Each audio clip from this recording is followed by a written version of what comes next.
Scene dibuka dengan memperlihatkan para superhero kita sedang bertempur dengan sejenis monster. Monster ini cukup tangguh sehingga membuat B-Fighter kewalahan. Pertempuran pun berakhir dengan B-Fighter melemparkannya ke sebuah sungai. Tak lama, Jera pun datang dan menghampiri monster itu. Monster itu dibawa ke markasnya Jamal. Namun sang pimpinan tampak kesal dengan kinerja anak buahnya tersebut. Jera, Squartz dan Gigero sempat beradu mulut dan saling menyalahkan karena kekalahan mereka selama ini. Seketika itu Jera memikirkan ide untuk membuat monsternya lebih kuat. Yaitu dengan menggabungkan kekuatan dari monsternya Gigero dan Squartz. Sementara di Taman Takuya dan Katagiri sedang mentraktir anak-anak untuk makan somai. Tak lama mereka ditelepon oleh Hayama karena ada kekacauan di tengah kota. Mereka menyelidiki kekacauan itu di perkotaan dan ternyata itu adalah ulahnya monster yang mereka kalahkan tadi. Sekarang monster itu telah berevolusi menjadi lebih kuat yang disebut Super Mold. Atau kita sebut saja Mbah Mul. Pertempuran pun terjadi, Mbah Mul sangat kuat. Setiap serangan B-Fighter tidak membuatnya bergeming. Tak lama muncullah Hayama dengan menggunakan pesawatnya. Namun tembakan Hayama juga tidak berdampak pada monster gabungan itu. Akhirnya mereka memutuskan menggunakan senjata biasa. Namun tetap saja Mbah Mul tidak bergeming sedikit pun. Setelah kewalahan untuk mengalahkan Mbah Mul, muncullah 3 perwira Jamal yang menceritakan kekuatan baru monsternya dengan menggabungan 3 kekuatan mereka. Para B-Fighter pun diserang secara bertubi-tubi. Bahkan kelemahan dari Mbah Mul ini tidak bisa dideteksi. Merasa lawan berbeda level, para B-Fighter pun mundur sementara dikarenakan armornya hancur akibat pertempuran. Sementara di markas Jamal para perwira melaporkan kemenangan mereka pada sang pimpinan. Di markas Mang Odik, mereka terus menganalisa kelemahan dari Mbah Mul sambil menunggu perbaikan armor kerennya. Tiba-tiba Mang Odik memberitahukan kalau Jamal sedang membuat show di tengah kota. Show-nya yaitu berupa kekalahan para B-Fighter dan dipertontonkan di tengah masyarakat. Dengan begitu para warga sipil merasa pasrah karena superhero sudah dikalahkan. Di markas, Hayama masih berusaha mencari kelemahan sang monster. Namun tetap saja tidak ditemukan. Melihat Jamal sudah mulai beraksi, Katakiri dengan gagah berani akan mengorbankan dirinya untuk mengalahkan monster itu dengan menggunakan segala cara. Takuya langsung menentang hal nekat yang akan ia lakukan. Takakiri tidak mempedulikannya dan tetap mendatangi tempat Jamal yang sedang membawa para manusia. Takuya yang tidak tega pun ikut menyusul dan bertarung dengan perwira Jamal tanpa menggunakan armor kumbangnya. Saat terjatuh Takuya menyadari ada remote peledak yang terjatuh. Ternyata itu adalah milik Katakiri. Katakiri berniat akan meledakkan dirinya bersama monster yang dibuktikan dengan banyaknya peledak yang sudah ia tempelkan pada bajunya. Takuya yang tidak tega pun akhirnya dilempar oleh Katakiri. Dengan ceramah no jutsu, Takuya akhirnya berhasil membuat Katakiri tersadar akan hal nekat yang ia lakukan. Tak lama komander mereka pun aktif dan memberi sinyal kalau armor besi kumbangnya telah selesai diperbaiki dan bisa digunakan. Begitupun Hayama yang di markas juga akan ikut membantu 2 rekan timnya. Katakiri membuang bahan peledak itu ke arah monster. Namun tetap saja Mbah Mul tidak bergeming. Mereka pun berubah dan pertempuran dahsyat pun tak dapat dihindari. Ibarat melawan Kaido sebelum membangkitkan Gear 5. B-Fighter tetap tak bisa berkutik. Sampai perwira Jamal datang dan sudah merayakan kemenangannya. Namun Gigero mengklaim bahwa monster itu adalah miliknya.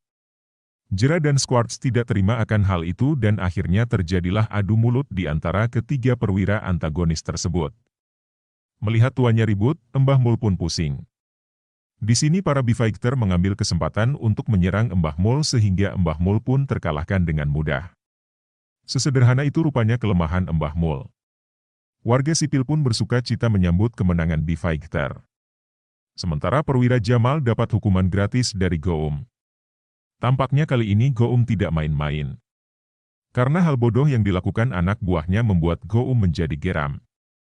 Pada akhirnya Goum memerintahkan mereka untuk bertempur langsung dengan B-Fighter dengan metode 1 lawan 1. Mereka pun menyetujuinya dan mulai membuat kerusuhan di kota untuk memancing B-Fighter muncul. B-Fighter muncul dengan kendaraannya dan melawan para pesawatnya Goum serta menyelamatkan warga sipil di kota tersebut.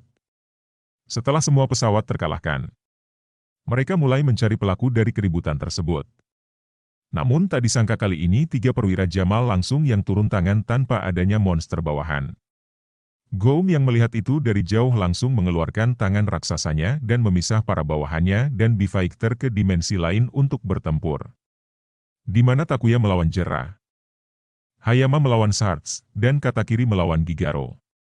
Goum tampak santai melihat pertempuran anak buahnya tersebut. Di tempat lain, terlihat Pertapa Guru sedang merasakan firasat buruk. Guru langsung melaporkan apa yang ia rasakan kepada Mang Odik. Sementara pada pertarungan Takuya, Jera terus mendesaknya sambil berniat membalaskan anak buahnya yang dikalahkan. Begitupun di pertarungan Hayama. Sarge tampak tertawa senang melihat Hayama sudah tak berdaya. Sementara di pertarungan Katakiri dan Gigaro tampak sangat sengit karena dua petarung ini sangat tidak mau saling mengalah dan memiliki power yang besar di antara rekan-rekan timnya. Disarankan untuk nonton fullnya langsung karena sejauh episode B-Fighter, inilah pertempuran yang paling seru. Lama mereka bertempur, akhirnya mereka bertiga bersatu kembali. Pertarungan tampak sangat berimbang sehingga pimpinan Goum Sang Emperor datang langsung untuk menyaksikan. Melihat para anak buah Goum memanggilnya pimpinan, para B-Fighter mencoba menyerang. Namun Goum lebih dulu melakukan penyerangan. Hanya serangan kecilnya saja, membuat para B-Fighter tak berdaya hingga armornya rusak kembali. Bahkan armor Takuya sudah memperingatkan situasi yang darurat. Goum tak kenal ampun terus menyerang para B-Fighter. Tepat pada waktunya Pertapa Guru datang dan melindungi para superhero tersebut. Akhirnya Pertapa Guru dan pimpinan Jamal bertemu secara langsung untuk pertama kalinya. Goum pun menyerang Pertapa Guru. Bahkan para B-Fighter berusaha melindungi Pertapa Guru dan tetap kalah. Kedatangan Guru untuk mengupgrade power dari armornya.